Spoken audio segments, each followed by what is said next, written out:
Let's start off by you telling us about the Sage Pathways program. Can you just give us insights as to what the program is about? Okay, thank you. So the Sage Pathways program was initially initiated globally because Sage is a global company. So it was initiated in the UK. And in the UK, they were actually focusing on how do we bring women back into the world of work, because in most cases you find that women after going on maternity, some don't return to work. So the program in the UK was focused on that. So in South Africa, we then decided last year to focus on people living with disabilities, because each region must look at what are the challenges that they're facing from their own regions, and then focus on that program. So Sage Pathways program really is just about bringing underrepresented groups back into the world of work, or introducing them into the world of work. So Sage Pathways for us, we decided to focus on interns, bringing interns who are living with disabilities into Sage. So we've got a internship program that then ensures that our youth is actually introduced to the world of work. Okay, and then Faith, tell me more about an event that was recently held in honor of this program. So, to So our we viewers who are listening out there or who are watching, who want to know what the event was about, can you just tell us more about the event? Okay, so the event was on the 29th of June. We hosted the event in Soweto, in Protea South. And the event was really to ensure that we touch our community surrounding areas of Soweto. So we had an attendance of about 95 people living with disabilities who joined us for the event. The event was to get the youth ready for the world of work. It was also for them to understand who Sage is, and also how does it feel to work at Sage, and preparing them not just for working for Sage, but ensuring that they've got the skills to be able to either work for Sage or work for other organizations. So what we focused on was we focused on the interviewing skills. So we trained them on interviewing skills. We trained them on personal branding. We trained them on how to start work with confidence. And this program, really, we had our leadership there from Sage to interact and engage with the youth. We had a few colleagues from Sage as well, who were there to interact with the youth. So it was really a day for the youth living with disability to be able to ask as many questions as they can, understand the world of work, also understand how it's like working, and what interviewing looks like. So it was just to get the youth ready for the world of work, and also to advise them about our process to become an intern. Okay, and then Faith, can you just give us some insights with regards to the individuals who were part of the day? And when I say individuals, I mean the disabled candidates who were a part of the program. Um, from your stance, would you say that the majority of the individuals who were there, it was mostly females or males, or was it balanced? I'm asking because when it comes to the job when it comes to jobs and the space in terms of making sure that gender equality is equal for all people who are in the space. Would you say Mhm. that the SAGE program specifically focuses on males or females, or it focuses on all genders across the spectrum? Okay, so I'll start with the event. I think there was a good balance of both females and males in our event. And with the internship program, our focus is very much on we use the EAP targets, which is our economic active population targets, which is defined for us from a South Africa point of view. So when we hire interns, there's a good balance of interns that come within our program. And those interns are normally from previously disadvantaged backgrounds, which is the person has to be a South African Black citizen in order to qualify for the program, for the Sage Pathways program. Yeah. Okay, and then in terms of disabilities, interns interns basically accepted from all spectrums in terms of disabilities, or is there specific criteria?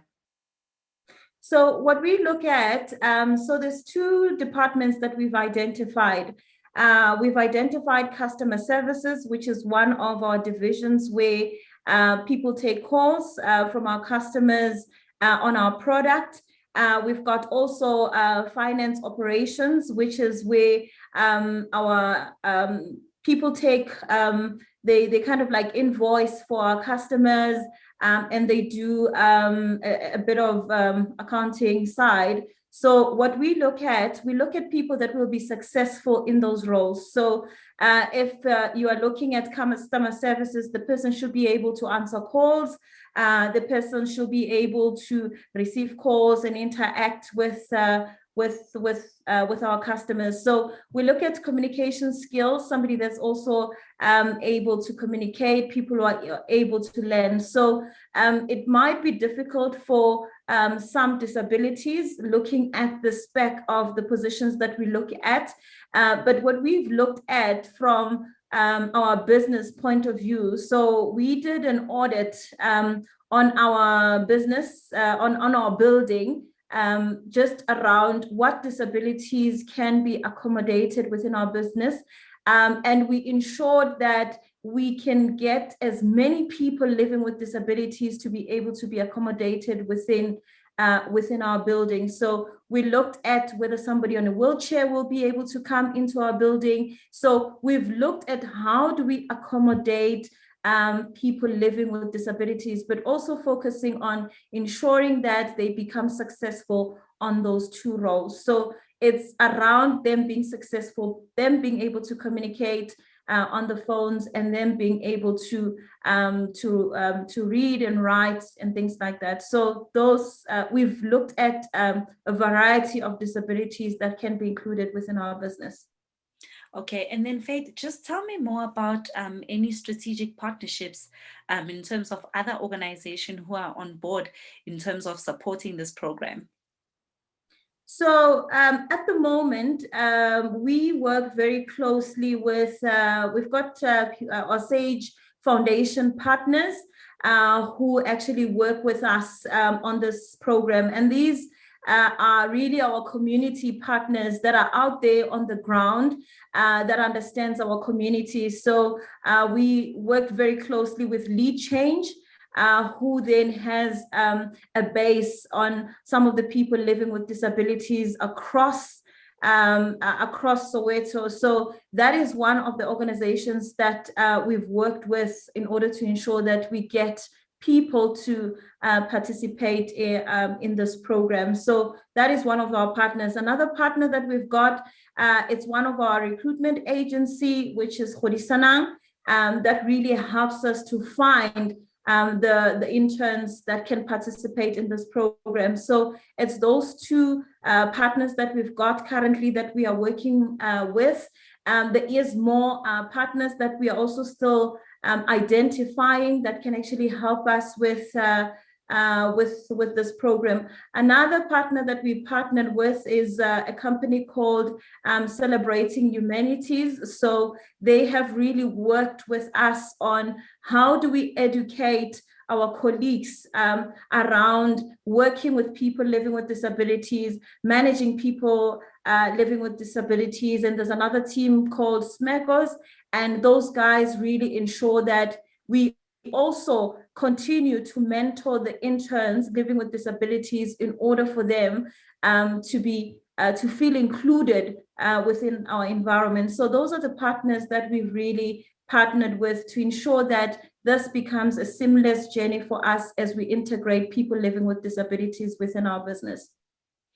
And tell me, does this mean that you also affiliated or in communication with universities?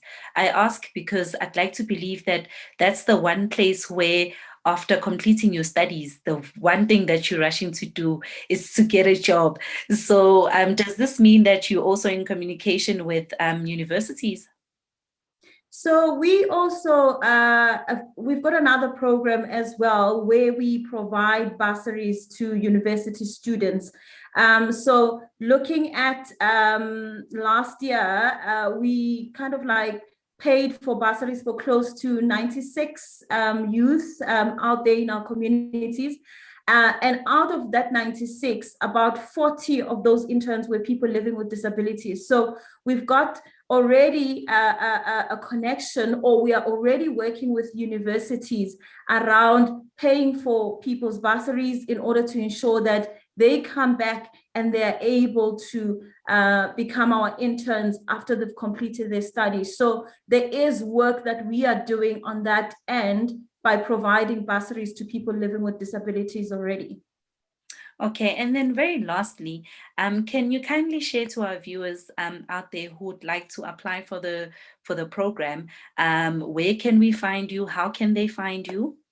And things like that. Okay, so we've got an email address where people can send either ask questions, send their CVs to that email address. It's called pathways at sage.com. So people can send their communications, they ask as many questions, also ask about the next programs, and we will be able to respond back and give them feedback around the program. One thing that I'm realizing is that SAGE addresses the two sustainable goals, which are goal number 8 and goal number 5. Number 5 being gender equality, and number 8 being economic growth and decent work.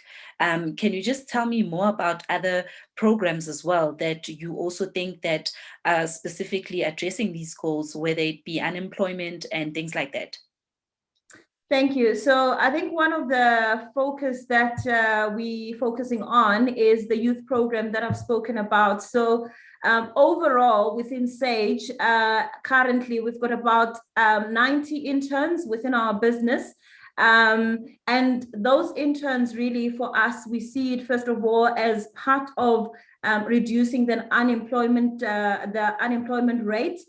Secondly, it's also to reduce the inequalities of the past, and also ensure that these youth get an opportunity to get a working experience immediately after the university. So all these really address the points that you've mentioned, the goals that you've mentioned around how do we ensure that the young people are actually participating in the economy. So within this internship program, that's how we're ensuring we're addressing those and alleviating poverty as well. One thing that I also believe in is that when we are addressing unemployment, we might be addressing employing one person, but there's a lot of people that are dependent on that one person that we've actually recruited. One of the things that we focus on ensuring economic growth is we've got a program for enterprise and supplier development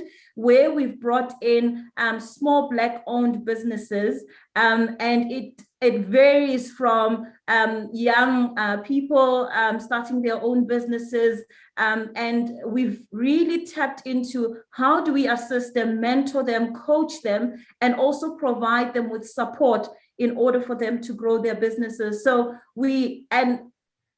and also is to ensure that we open up the market for them. So these small businesses are part of our individual ISV program, where they are able to become our partners and come back into the SAGE partner ecosystem. So that's how we've really ensured that we are partnering and ensuring that we participate in these goals that you've mentioned?